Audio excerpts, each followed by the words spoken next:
Amela kusikiliza Uji umvua nyosonge tuba mukewa. À l'écoute pour s'informer.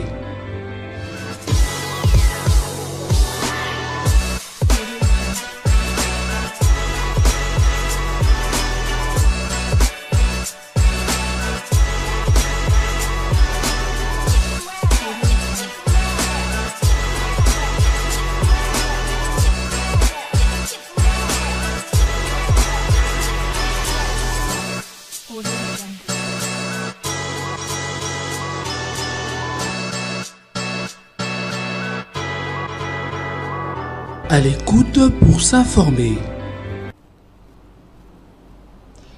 La situation sécuritaire à l'est du pays, on ne cessera d'en parler dans cette émission.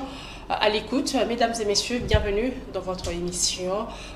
Ce mercredi, plutôt j'allais dire, je reçois Monsieur Joe Mayele, qui est communicateur de l'Union sacrée de la Nation, plateforme politique du chef de l'État Félix Tshisekedi. Avec lui, nous allons parler, comme je l'ai dit, de la situation sécuritaire à l'est du pays, notre sujet d'actualité du pays. Bienvenue, Monsieur Joe Mayele. Merci, Madame Jaël, pour votre invitation. Grande est ma joie de me retrouver dans ces cadres qui est excellentissime. Je suis très fier de me retrouver face à vous et je vais profiter par ces moments pour vous souhaiter bon mois de la femme. Vous savez que nous sommes au mois de la femme, on ne peut pas outrepasser cette réalité. Bon mois de la femme à toutes les femmes de la République démocratique du Congo.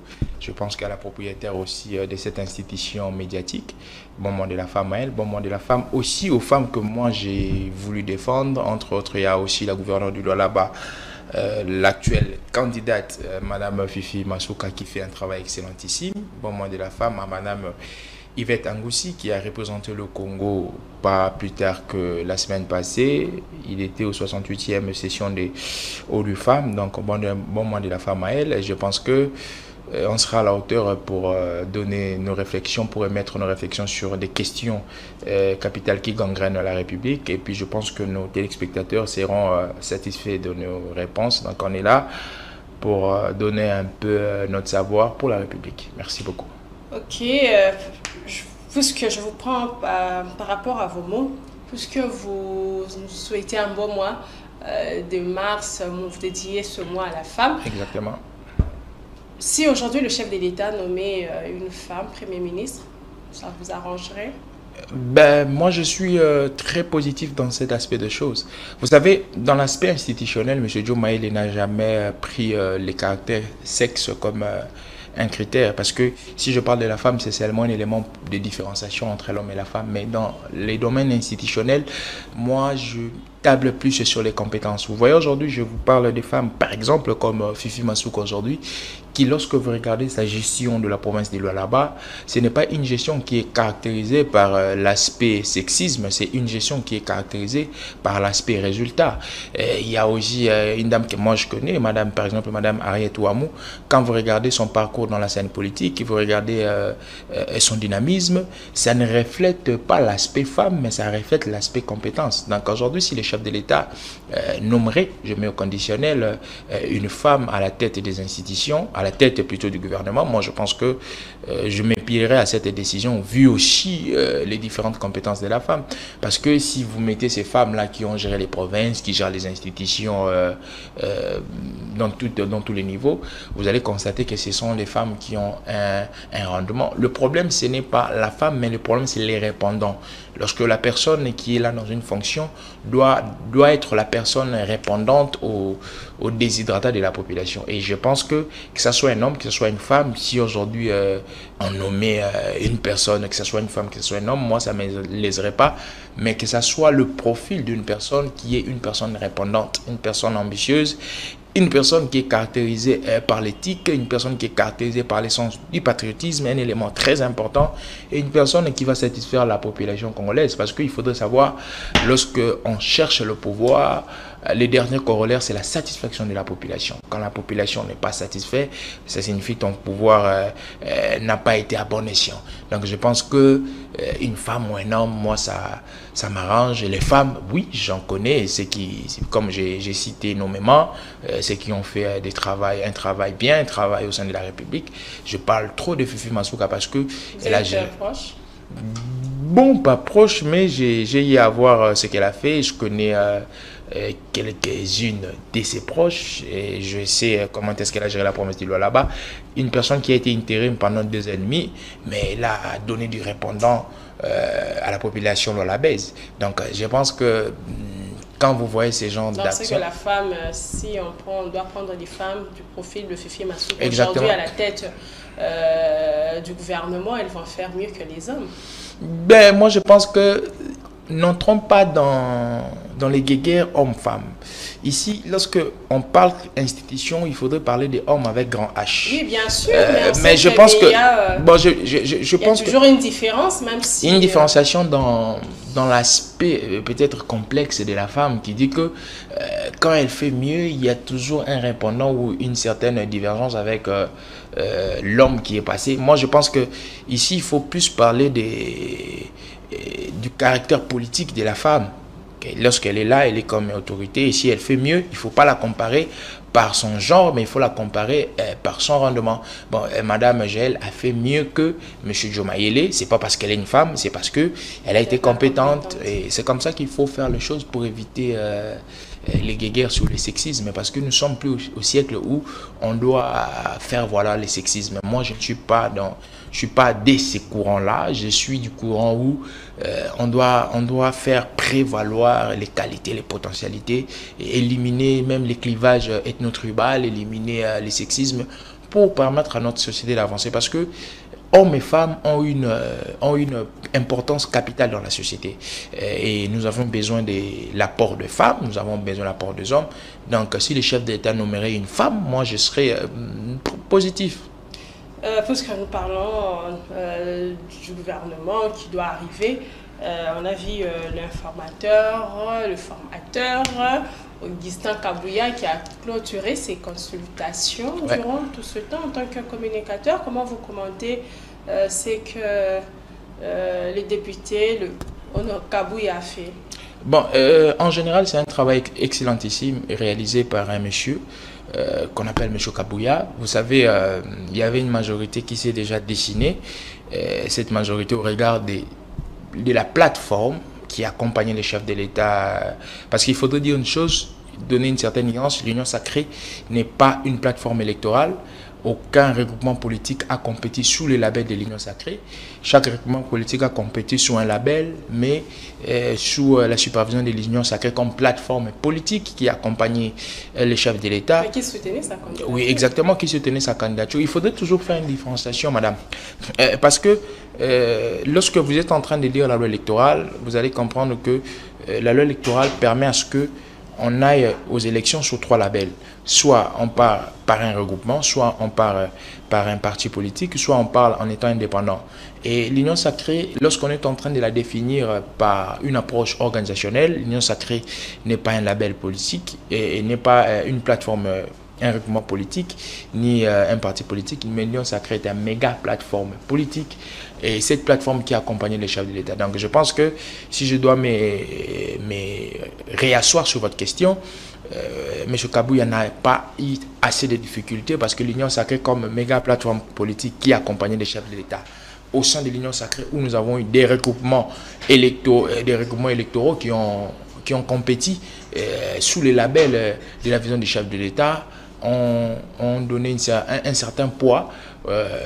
Ce poids qui a été numérique par les députés et ça n'a pas vraiment pesé du point de vue travail et je pense que M. Kabouya, étant qu'un intellectuel avéré, a réalisé un travail excellentissime pour ne pas aussi frustrer les autres, mais nous sommes dans une nuance où la démocratie congolaise est en train de s'asseoir avec tout ce que nous sommes en train de voir, les concertations, l'envie de gérer la chose publique, les ambitions qui se nourrissent le jour. Donc, en grosso modo, nous avons aussi assisté à une partie de la maturation de notre démocratie au regard de tout ce que... Mais ce n'est pas le cas, maturation de la démocratie, mais si nakokata kutono hein monsieur l'émission la biso pesa allez-y na lingala ozolobeli maturation mais c'est pas le cas au niveau de l'opposition bazoloba qu'on a fixé la démocratie kutu awa na RDC depuis le régime Tshisekedi ba opposants bazoko accusé bino déjà bozomona parlement déjà o eza déjà wana bazobonga ngo monocolaire. Madame, partout dans toutes les assemblées provinciales, vraiment l'opposition n'existe. Ils ont coexisté presque pas. C'est ça. Est-ce qu'il n'y aura pas ce jeu, cette beauté? Il y a démocratie où il y a ces chocs d'idées. Madame, sacrée. Non, vous savez, je vais vous dire une chose. Tout ce que nous sommes en train de vivre aujourd'hui, c'est le rendement d'une bataille. Le 20 décembre, nous étions à un combat électoral. Et les résultats d'un combat électoral, c'est ce que moi j'appelle la recette. Alors, toutes les parties qui se sont trouvées capables de compétir ont compétit. Vous n'allez pas interdire à l'Union sacrée, au nom de ses ambitions, de rafler les fonctions ou les sièges qui sont à pourvoir. On n'a pas interdit à M. Fayulu d'aller au combat électoral, non plus on a interdit à M. Matata et les autres d'aller au combat électoral. Le problème, vous savez, madame, lorsque vous êtes dans la scène politique, il faut conserver un peu la politique, parce que je suis politologue de formation, vous allez un peu souffrir. Vous allez souffrir un peu avec les concepts. J'irai dans le quota. Conserver un peu la politique comme un art.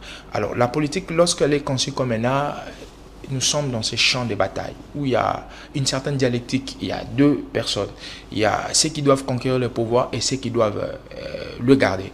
Alors, dans cette dynamique-là, il y a une certaine stratégie qui est renfermée dans la méthodologie de conserver le pouvoir ou d'acquérir le pouvoir. Nous qui étions à l'Union sacrée, nous nous sommes affiliés à la mission de conquérir notre pouvoir. Et par cette mission, on a adopté une méthodologie. C'est une méthodologie fédératrice. Vous allez comprendre que dans l'Union sacrée, le président de la République a fédéré ses forces autour des grands leaders. Quand vous regardez ces grands leaders-là, du plan de vue géopolitique, ils représentent les 4 zones linguistiques. Regardez le président de l'Union sacrée. Regardez la manière dont est composée l'Union sacrée. Donc, nous sommes partis d'une méthodologie fédératrice pour gagner les élections. Mais malheureusement, avant d'arriver le 20 décembre, quelle était la posture de l'opposition? Il y a des gens qui disent qu'ils ne vont pas aux élections, il y a des gens qui disent que le fichier électoral n'était pas crédible. Donc, ils n'étaient pas assis dans une méthodologie pour conquérir le pouvoir. Mais tous en la scène politique, madame, on ne se fait pas des cadeaux. Bon, ça dépend, ouais. Ça dépend. Bon, ça dépend. Il y a eu maturation. Non, la maturation, non, notre maturation. Parce que l'Assemblée nationale, il y a des sièges. Même pas bon mot, mais même dans la structure politique, même dans la démocratie se manifeste. Ici, je suis en train de vous parler. Vous voyez par exemple cette liberté de penser qui est dans l'Union sacrée. Regardez 5 ans en arrière, il y a eu un monsieur qu'on appelait Kabila. Lorsqu'il disait Magister Dixit, le maître a dit, restez ainsi, sans pour autant qu'une personne puisse contester. Mais aujourd'hui, à l'Union sacrée, c'est pas d'une manière péjorative, mais il y a des langages qui se diversifient au regard de certains points. Monsieur peut dire A, l'autre peut dire B, mais toujours dans la même logique démocratique. C'est dans ça que je... Mais c'est, en fait, c'est... Non, en fait, non, problème est là que il faudrait que les gens émettent les avis. C'est en émettant les avis qu'on on concilie les idées. Alors, c'est ce que M. Tshisekedi a fait. Donc, quand nous rentrons en arrière, il n'y avait pas des avis. C'était que le maître a dit, ça reste comme ça. Bon, vous dites, ah, moi, je peux améliorer les A' pour avoir les AC. C'est comme ça que ça se passe. Vous pensez que tout ça, c'est là, échange dans l'Assemblée moi, je pense que provinciale, échange, l'Assemblée nationale, les tout le monde a comment débat et cause à la pouvoir parce qu'on sait que l'opposition, ça c'est une vingtaine. Bon, on les a foutus dans bisotan, ils a foutus il y a bango. Oui, tout le monde baza mukie, c'est comme on a ceux qui na minorité na bango wana. Il y a absolument en démocratie. En termes de proposition. En démocratie, non, il y a un absolu Komoko. En démocratie, on considère la minorité, mais on ne tient pas compte de ses caprices. Ça, c'est une nuance. Vous avez 20, toujours considéré Bino, toujours PC Bino, voix, mais ma caprice na Bino, on ne considère pas ça. Parce que dans la démocratie, c'est la voix de la majorité qui prime, madame. Bon, de toute façon, c'est là. Bon, ça dépend. Ça dépend de vous. Après tout le monde, ça dépend. La démocratie, ceux qui ont raison, il y a que démocratie est asphyxiée ou bien c'est leur faute. On n'avait pas interdit à M. Fayulu de présenter les candidats. C'est au nom de quoi qu'il n'a pas présenté les candidats à tous les niveaux. Ça aussi, c'est M. Tshisekedi. Posez-vous la question, c'est M. Tshisekedi. Mais ensemble, elle va aligner. Mais ensemble, elle va aligner, mais après. LGD pas va aligner. LGD a l'ancrage dans la scène politique. LGD a fait combien d'années ici au Congo? Il y a eu le parti en vol, il y a eu plusieurs partis, c'est pas seulement, il y a eu plusieurs partis de l'opposition. Vous savez, le problème de l'opposition congolaise, ils sont partis en ordre dispersé. Il y a un cas au Sénégal, il y a un exemple de ce qui s'est passé au Sénégal. Non, au fait, la politique sénégalaise et le champ politique sénégalais et les champs politiques congolais, c'est différent. Ici, on a un pays très vaste avec une mosaïque de partis politiques. C'est pas comme au Sénégal. Ici, il y a une mosaïque. Nous avons plus de 910 partis. Le Sénégal, c'est pas idem. Donc, ici, nous sommes dans un pays multipartiste et je ne sais pas si au Sénégal, c'est quel régime de parti politique. Donc, c'est très différent. Certes que nous sommes tous dans la démocratie, mais les démocraties se diffèrent par leur manière de s'opérationnaliser. Donc, c'est un peu de cette manière-là. Bon, on va parler maintenant de sécurité. Oui. La RDC semble être dans la voie du dialogue pour résoudre la crise sécuritaire à l'Est. Ouais.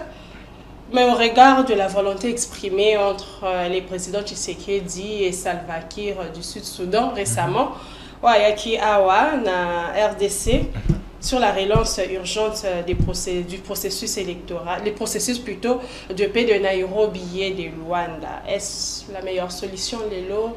RDC et commune à dialogue alors qu'on nous avait promis la guerre pour mettre fin à cela. Merci madame. Je pense que je vais toucher cette question dans plusieurs volets parce que quand je parle de la question sécuritaire de la RDC, il faudrait faire comprendre à ceux qui sont à la maison. L'alternative des dialogues, c'est un chemin à suivre, mais ce n'est pas un chemin fatal. Je vais commencer par une approche géopolitique. Vous savez, le Congo aujourd'hui, c'est le pivot de l'Afrique. Pivot et Afrique. Alors, si le Congo... Mais j'aimerais que le papier en lingala, comme je suis bilingue. J'arrive dans le Congo est un pivot et Afrique. Alors, comme le Congo est le pivot de l'Afrique, dans une approche géopolitique, il faudrait commencer à bloquer les pivots pour empêcher l'impulsion du développement de l'Afrique. Pourquoi? Parce que les clients naturels de l'Occident, c'est l'Afrique. Alors, si l'Afrique s'assoit économiquement, se développe, ça signifie balance wana et aux asouté. Alors, on va faire quoi? Ils vont perdre les enjeux. C'est pourquoi il faut commencer à bloquer les pivots. Et bloquer les pivots, c'est bloquer la République démocratique du Congo en asseyant l'insécurité. La crise qui a commencé, crise d'insécurité au Yébandi, ceux qui ont eu la jeunesse dans le 94, les pays qui sont en tendance, ce sont les pays occidentaux et les États-Unis qui ont soutenu, entre autres, le Rwanda, l'Ouganda, le Burundi. Donc, le M. Tshisekedi ayant diagnostiqué le problème, il s'est dit que de la même manière, cette crise avait pris son début. Il faudrait commencer par la même logique. La logique qui fait que on va naviguer sur les flancs diplomatiques et on va naviguer aussi sur les plans internes. moi et vous, nous savons que sur le plan interne, il y a un travail de titan qui s'est fait, à moins que certaines personnes les lient. Le travail de titan qui s'est fait dans l'appareil sécuritaire de la République démocratique du Congo, dans nos services d'intelligence. Il y a une restructuration très profonde de notre appareil de sécurité. Aujourd'hui, nous sommes en train de voir les recrutements de nouveaux militaires. Nous sommes en train de voir comment est-ce qu'on est en train de toiletter l'armée congolaise en enlevant les personnes qui ont été qui ont facilité l'infiltration, parce qu'il ne faudrait pas aussi oublier les brassages et mixages, un élément qui a fragilisé notre armée. Alors, du plan de vue, la question que vous m'aviez posée, du plan de vue extérieur, c'est cette question diplomatique. La diplomatie aujourd'hui, sous Félix-Antoine Tshisekedi, pour la question sécuritaire, c'est une alternative qui est stratégique. Pourquoi?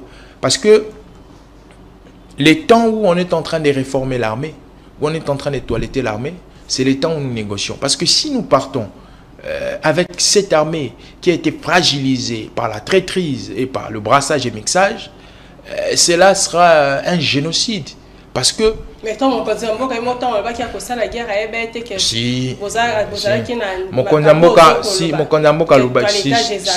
si exactement, oui, je suis en train de parachever réflexion Mokondamboka Lobaki, ceux qui m'accambosent pour continuer à réunir des chambres pour déclarer guerre. Mais dans le contexte, c'est tout dans le contexte où c'est l'institution président de la République où ils allaient à Kovanda et l'Assemblée nationale où ils allaient à Kovanda. Les autres institutions sont des institutions démissionnaires. Et si les chefs de l'État devraient convoquer devait déclarer la guerre. Le chef de l'État n'est pas un monarque ou un chef coutumier. Et il doit suivre des procédures démocratiques, des procédures qui sont textuelles et incluses dans notre constitution. Cela signifierait qu'il faudrait asseoir les deux chambres par le Congrès et donc voilà pourquoi on doit relancer les dialogues de Nairobi et Luanda. C'est une alternative qui permet à ce que, je dis bien c'est une alternative. Je n'ai pas dit que c'est une fatalité. La fatalité, c'est cette décision finale qui fait à ce que, lorsqu'il y a un problème, qu'on adopte cette position. C'est une alternative. Une des alternatives. Mais cette alternative qui est stratégique, qui permet à ce que lorsque nous sommes en train de dialoguer, lorsque nous sommes en train de chercher des mécanismes qui sont purement diplomatiques, à l'interne, il y a un toilettage qui s'est fait. Moi et vous, nous connaissons maintenant aujourd'hui qu'il y a levé du moratoire sur la peine des morts. Un élément très important qui va encore renforcer la rigueur au sein de notre armée au regard de la traîtrise de certaines personnes. Donc je pense qu'aujourd'hui, c'est une alternative. Et la RDC, lorsqu'il va dans les négociations, il ne va pas comme la RDC d'hier qui partait dans la position de faiblesse. Non, il est porté par un monsieur qui dit les choses tout haut. Il est porté par un monsieur qui est courageux, qui a de la bravoure et qui veut assainir la situation de l'Est du pays. Oui, dialogue, solution alternative. La RDC va dialoguer en position des forces plutôt. Mais entre-temps, le président Kagame a sali sortie médiatique. Moi, quand déjà à un moment, on sent qu'il n'est pas pour la condition oyo RDC azopesa entre les retrait wana. Est-ce que vous pensez que dialogue wana il peut aboutir à quelque chose? Madame, vous savez aujourd'hui, c'est sous Félix Tshisekedi que M. Kagame est devenu malade. Cette maladie que moi je l'appelle, oui, Kagame, excusez-moi, M. Kagame est devenu malade. Cette maladie que moi j'appelle épilepsie communicationnelle. Il est tout le temps dans les médias, tout le temps en train de communiquer. C'est parce qu'il se sent touché, il se sent en danger. Vous voyez, quand une personne commence à pérorer, parler comme un perroquet, ça signifie que cette personne est touchée. Et moi, je pense que M. Tshisekedi a atteint moralement sa cible qui est M. Kagame. Si on a dialogue, oui, il a atteint moralement, il devient rendu Koloba. Mais non, puisque vous devez dialoguer, pas seulement ça, comme Koloba. Donc, comme on a sorti médiatique, Kagame qui traite le président Tshisekedi des manipulateurs, le président Tshisekedi est pas lobby que Kagame a un perturbateur. Il faut qu'il y ait des dialogues, qu'il y ait des je pense que Madame, déjà dans l'accusation mutuelle, est-ce que le dialogue a Simba, je pense que parce que c'est pas le dialogue. Exactement. Il y a des facilitateurs. Hein. Lorsqu'on est dans un dialogue, moi je peux dire A, toi tu peux dire B, tu vas trouver terrain d'entente, mais il y a des facilitateurs pour te trouver un terrain d'entente. Ici, le président Tshisekedi, comme je vous ai dit, le président Tshisekedi, c'est un monsieur qui va en position de force au regard de ce que fait Kagame. Kagame, c'est un rusé. Il sait qu'il est atteint. Aujourd'hui, les langues internationales savent que M. Kagame est le principal instigateur de l'insécurité à l'est du pays. Alors, tout ce qu'il est en train de faire comme communication, au regard du répondant, pour que cette communication ait un répondant à la communication du président Tshisekedi, c'est un faux fuyant. Ici, je vous parle de l'épilepsie communicationnelle. C'est quelqu'un qui souffre de l'épilepsie communicationnelle. Il est en train de divaguer par ses propos de gauche à droite. Mais concernant les clauses ou les prises de position, je pense qu'il y aurait un facilitateur. À chaque fois qu'il y a des pourparlers entre les États, au regard d'un contentieux, il y a tout. Bon, ça dépend.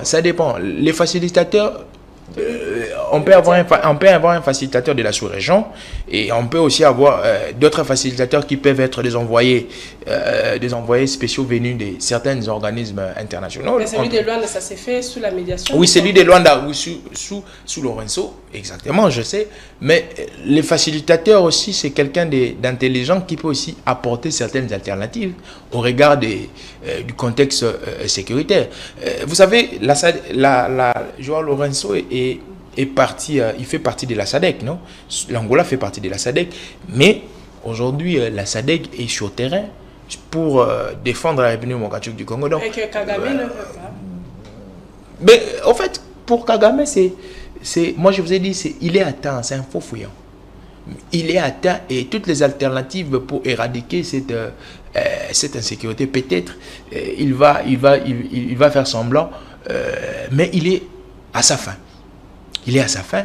Le problème, c'est que M. Tshisekedi est en train d'affirmer, parce que internationalement, il y a deux thèses.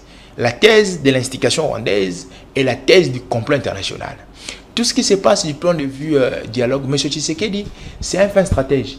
Il fait affirmer, excusez-moi pour la tautologie, à l'international, la thèse de l'instigation rwandaise, parce qu'à chaque fois que M. Kagame va bloquer les pourparlers ou aurait des conditions élastiques, serait un piste pour affirmer cette thèse que c'est le Rwanda qui instigue le M23.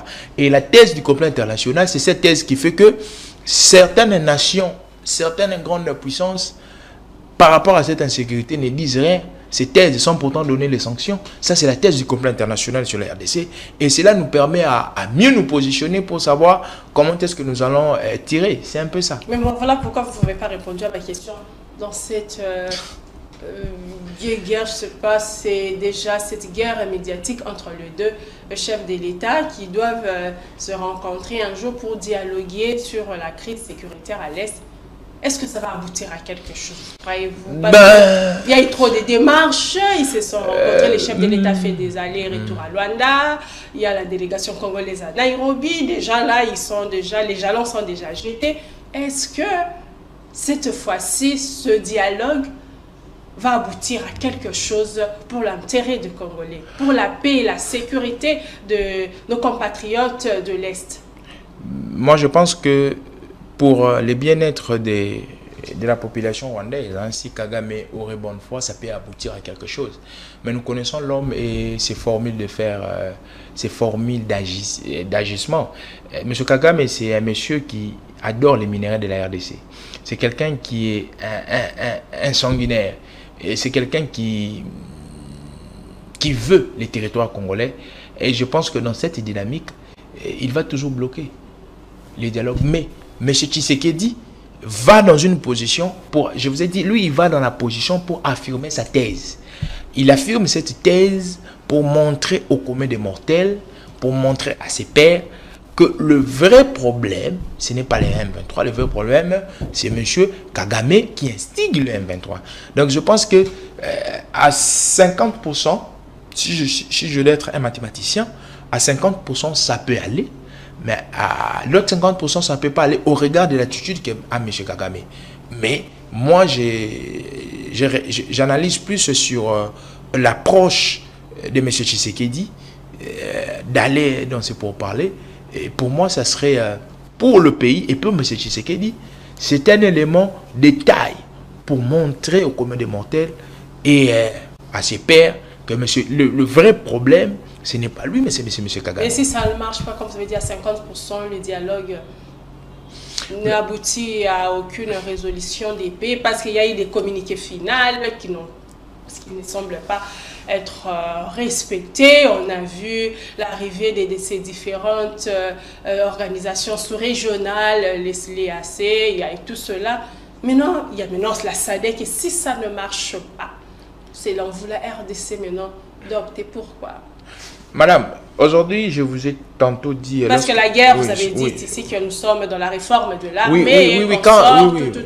Entre-temps aussi, le dialogue aussi qui ne marche pas. Et pendant ce temps, il y a chaque jour des Congolais qui meurent à l'Est. J'étais en train de vous dire ici que l'insécurité de l'Est, le président Tshisekedi travaille sur deux niveaux.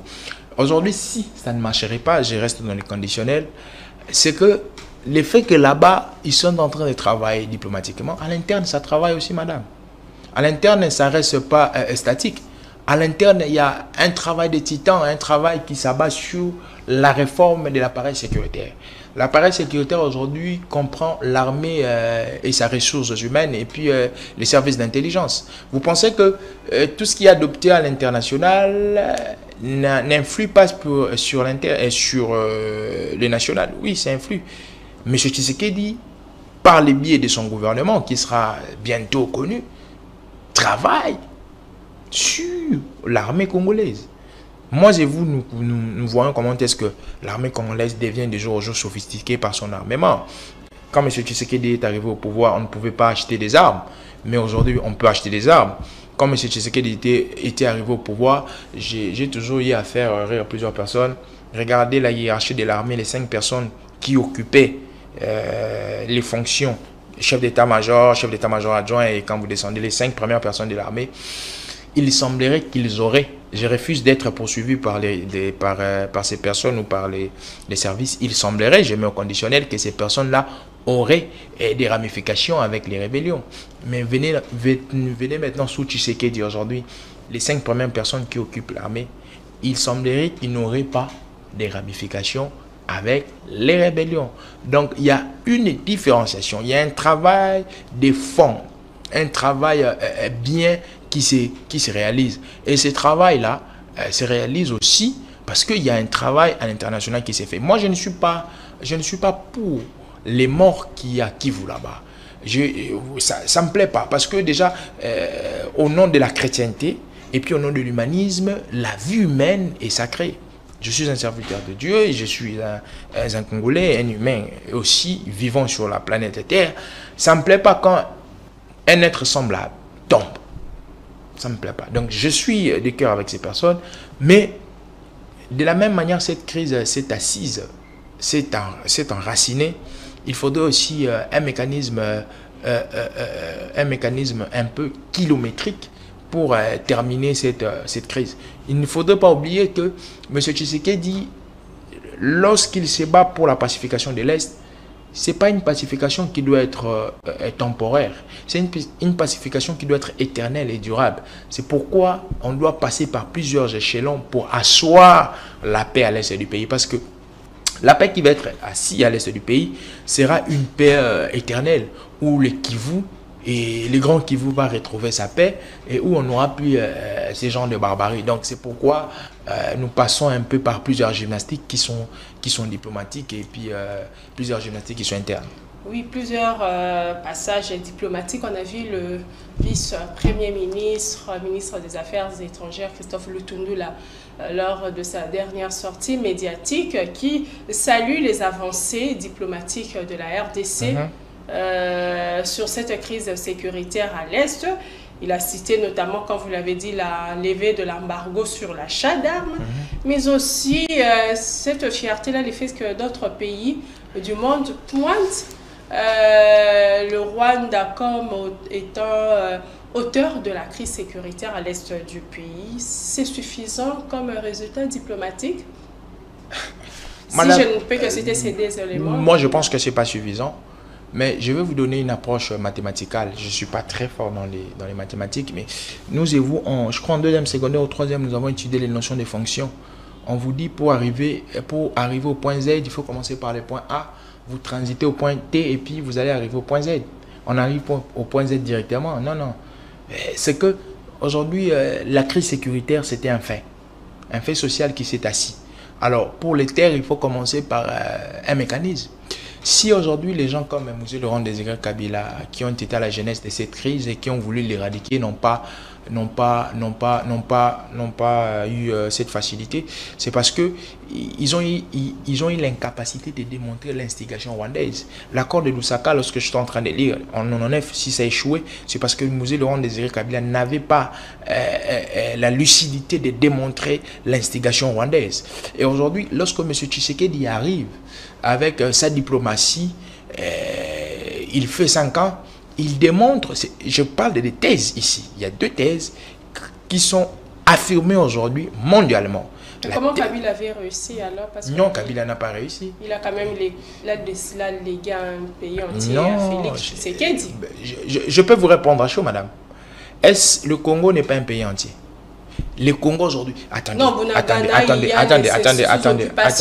du M23, c'est M23 qui sont affiliés au Rwanda. Attendez, je veux vous donner une nuance. Attention, vous risquez la traîtrise, hein, parce que comme non, je suis en train de dire le pays. Les pays et les pays.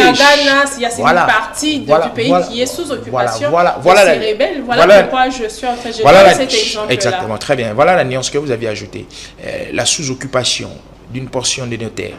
Mais cela ne veut pas dire que le pays, l'RDC n'est plus un pays entier. Le Congo, jusqu'à aujourd'hui, c'est 2 345 000 km². Ceux qui vont faire l'examen d'État retenu, il n'y a pas une superficie. Oui, là, on le sait, c'est juste cette partie-là, voilà pourquoi. Voilà, cette partie, il n'y avait pas de guerre. Kabila, lorsqu'il est parti, il a légué plus de 100 et quelques groupes armés et qui existait à l'est du pays. Mais les M23 n'existaient pas bien sûr qu'il y avait les ADF, ce groupe en même temps, mais les M23 n'existaient pas. Ils étaient au maquis, ils existaient, mais ils étaient au maquis. En fait, il faudrait qu'on nous dise la réalité. Vous savez, une petite anecdote historique. Lorsque Mamadou Ndala va vaincre les M23, c'était sous la bénédiction du gouvernement congolais à l'époque ou non? Non. Parce que Mamadou Ndala avait refusé les injonctions de Kinshasa. À un moment, lorsque Mamadou Ndala commençait à traquer les M23, Kinshasa a appelé pour dire qu'il faudrait arrêter. Et Mamadou Ndala aurait refusé les injonctions de Kinshasa au conditionnel. Et c'est même la chose qui a causé la mort du colonel Mamadou Ndala. Donc, cet aspect avec les régimes cannibalistes, moi j'appelle ça un régime cannibaliste, les régimes passés, il faudrait... Le régime qui a mené Tshisekedi au pouvoir, il y a eu alternance pour une première fois dans non, c'est pas le régime, c'est le peuple congolais qui a mené Tshisekedi. C'est le peuple congolais qui a mené Tshisekedi au pouvoir. Il n'y a pas eu la volonté de Kabila de céder non, non, les élections n'est pas la volonté d'une personne. Oui, cette volonté, il pouvait aussi rester. Mais il était respectueux, il a fait ses 2 mandats, il a laissé. Non, il n'était pas respectueux, il avait déjà prolongé. 2016, les élections, lui, il a prolongé jusqu'à 2 ans. Vous savez, madame, même M. Tshisekedi... Mais il n'a pas fait un 3e mandat. M. Tshisekedi n'est pas plus fort que le peuple congolais. Non plus M. Kabila. Et M. Tshisekedi... Non, c'était juste pour vous dire que Kabila n'était pas aussi... Même c'est comme si c'était le plus mauvais le Congo, non, je ne traite pas M. Kabila de plus mauvais, mais je démontre les faits sous sa gestion. Je suis en train de démontrer les faits sous sa gestion. C'est comme si aujourd'hui je vous parle de l'accord avec les... Vous êtes sûr que la gestion de M. Tshisekedi, elle est très bonne? Non, lorsque vous dites très bonne, c'est... Surtout à la crise sociale. Lorsque vous dites... Il y a des gens qui commencent même par regretter à l'époque à Kabila, qui le lot au commune à 27. Lorsque vous dites qu'elle est très bonne, moi je serai menteur avec ma conscience. La gestion n'est pas très bonne. La gestion de M. Tshisekedi, c'est une gestion, à mon humble avis, qui est catholique. Alors, nous tendons vers le très bon au regard de tout ce qu'il y a comme péripéties, des péripéties internes comme externes. Et je pense que dans les jours à venir, ces péripéties vont être améliorées. Mais Tshisekedi, c'est quelqu'un qui se bat pour le Congo. Vous savez, il y a cette beauté-là. lorsque une autorité connaît les réalités vraiment de la territorialité, et cette autorité fournit des efforts lorsque vous voyez pour améliorer, c'est très positif. Donc M. Tshisekedi va dans cette dynamique-là. Nous ne disons pas que le Congo c'est les États-Unis d'Afrique ou le Congo c'est le Canada, non. Il y a des péripéties, mais il faudrait aussi apprécier l'homme à son époque. Il faudrait apprécier les enfants dont hier les parents avaient l'incapacité de payer les frais scolaires, mais aujourd'hui plus de 4 millions d'enfants sont à l'école, il faudrait apprécier. Aujourd'hui, lorsque nous allons dans les fins fonds de la République, où les hôpitaux sont construits au nom du programme 145 territoires, les écoles sont construites, il faudra aussi l'apprécier. Il faudra apprécier les contrôles administratifs faits par l'IGF aujourd'hui. Et les gens commencent à avoir peur de toucher à la judiciaire de l'État. Parce qu'il faudrait se souvenir, la gestion de M. Kabila, c'était une gestion nauséabonde. Malgré que les détourneurs ne sont jamais condamnés. Ceux qui entrent, ils sont sortis, on les a vus. Bah moi, je pense que la question sur les condamnations, c'est une question qui relève de la justice. Lorsqu'une personne n'est pas condamnée, c'est parce que les preuves matérielles n'y sont pas. C'est comme si vous dites que M. Joe Mayele c'est un voleur. Vous ne savez pas qu'en justice, il y a la présomption d'innocence. Et vous devez avoir, vous qui m'accusez d'être voleur, vous devez avoir la capacité de démontrer mon vol. Donc, c'est bien bon de parler des détournements, des présupposés détournements. Mais il faudrait aussi que les ministères publics qui s'est saisi du dossier aient la capacité de démontrer ces détournements. C'est ça aussi qui fait. Parce que dans le droit, lorsque les preuves ne sont pas contre l'accusé, et cette personne est justifiable, est justifiée au fait. Donc je pense que c'est dans cette... Le problème, c'est quoi? La communication qu'il y a eu ces derniers temps, c'est une communication qui peut-être qui n'a pas été trop lucide, une communication fluide. La communication doit être lucide. On explique au peuple congolais comment les choses se passent, qu'est-ce qui se passe, et une communication permanente. Cela va permettre à ce que plusieurs hypothèses, plusieurs discours populistes ne puissent pas refaire surface. Ben, si on doit rentrer à la question, parce qu'on est dans vraiment vers la fin de l'émission, par rapport à ce que les avancées évoquées par rapport au VPM, vous avez dit que c'est pas tout, il y a encore à faire. Ben oui, il y a encore à faire, madame. Il y a encore à faire, il y a beaucoup à faire. Comme par exemple, qu'est-ce que la RDC, selon vous, que serait ce grand résultat sur le plan diplomatique? Des sanctions contre le Rwanda, comme on voit avec l'Ukraine? Ben oui, oui, des sanctions aussi contre le Rwanda serait une grande victoire diplomatique. Les sanctions économiques, parce qu'aujourd'hui, le Rwanda est le chouchou de certaines nations. Le Rwanda n'a pas de coltan, le coltan n'a pas de cuivre, mais tout ce qu'il produit là en coltan et en cuivre, il les prend où? C'est parce qu'il épouse illégalement au Congo. Et si on sanctionnait économiquement le Rwanda de ne plus exporter son coltan volé ici par les biais des centres congolais, ça serait positif. La fermeture de certaines ambassades, les ambassades du Rwanda dans certains pays aussi.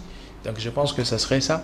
Mais cette victoire doit se concrétiser par une... Ici je parle d'une paix durable, excusez-moi. C'est ce que cherche M. Tshisekedi. Cette paix durable passe par la diplomatie, qui est un chemin alternatif, mais ça passe aussi par notre appareil sécuritaire. La restructuration de l'appareil sécuritaire congolais fera à ce que le Rwanda puisse se taire. Parce qu'aujourd'hui, si nous avons un appareil sécuritaire vivifié, fort, avec des services de sécurité qui sont aussi vivifiés, où nous éradiquons toute traîtrise, ça va permettre à ce que la paix existe. Parce que tout ce que nous sommes en train de voir aujourd'hui, c'est parce qu'il y a des tops, il y a certaines personnes qui sentent la traîtrise, et c'est ça qui fragilise notre appareil sécuritaire. Et je pense que M. Tshisekedi, les gouvernements démissionnaires, ils travaillent, les gouvernements qui vont venir vont y travailler aussi, pour installer la paix en République démocratique du Congo. Ben, on regarde tout ce qui se passe à l'Est. Est-ce que le Congo c'est grand, dans ces provinces? Est-ce que vous pensez que tous les Congolais des autres provinces sont aussi affectés, ou bien il faudrait qu'il y ait encore plus de messages, comme on voit avec le ministère de la Communication, qui ne cesse d'appeler au patriotisme? Vous pensez que le travail est déjà fait, les Congolais sont suffisamment informés sur ce qui se passe, ou bien il faudra encore faire autre chose pour faire sortir cet amour patriotique, ces réconforts des Congolais d'autres provinces à ceux de l'Est? Les Congolais sont suffisamment informés, oui, c'est thèse, mais les actions sur terrain doivent être continuelles. Par exemple, le 8 mars, je vous ai vu les femmes n'ont pas porté des pannes comme d'habitude. Ils ont porté des tenues noires pour être en parfaite harmonie avec les femmes de l'Est du pays. Je pense que les actions patriotiques doivent être continuelles et fréquemment. Ce qui va faire à ce que cette situation de l'Est du pays puisse interroger toutes les personnes, toutes les provinces qui ne sont pas touchées. Qu'on continue avec la vulgarisation médiatique de publicité, parce que, par exemple, la chaîne nationale, et permettez-moi de citer la RTNC, je vois certaines publicités qui réveillent la conscience, et certaines publicités qui touchent à cette crise de sécurité. Et il faut qu'on continue comme ça. L'organisation aussi des forums sur la paix et la sécurité à l'est du pays, des forums qui va réunifier les gens, parce que vous voyez, aujourd'hui nous avons besoin des indicateurs qui vont faire à ce que les désirs de vivre ensemble naissent. Le Congo a déjà eu un problème depuis 1960, l'effet de devenir une nation. Alors, il faudrait recréer les contextes de la nation. Les contextes de la nation va permettre à ce que nous ayons les désirs de vivre ensemble. Nous nous réclamons un passé commun. Et lorsque on a ces désirs de vivre ensemble, nous nous réclamons d'une société unique. Vous allez comprendre que certaines choses ne vont plus passer. Si aujourd'hui nous vivons tout ce que nous vivons comme mots au pluriel, c'est parce que la nation congolaise est fragilisée. La construction de la nation congolaise est fragilisée. Et quand la construction est fragilisée, il y a une divergence. Les gens disent A, les autres disent B. Ok, monsieur Joe Mayele, nous arrivons à la fin. Mais en 10 secondes, je vous pose juste une question. Pas plus, parce que nous sommes déjà à la fin, mais fait déjà signe. Vital Kamerhe pressenti comme président de l'Assemblée nationale. Une très bonne tête pour la République. Une très bonne tête pour la République. Merci beaucoup, mesdames et messieurs. Nous arrivons à la fin de votre émission à l'écoute. Merci de nous avoir suivis. On se retrouve le vendredi prochain avec un autre invité et une nouvelle thématique. Bonne suite de programme sur A30 Télévision. Listening. À l'écoute. Yo Kamela. Kusikiliza. Udi umvwa. Nyonso ngetu bamukewa. À l'écoute pour s'informer.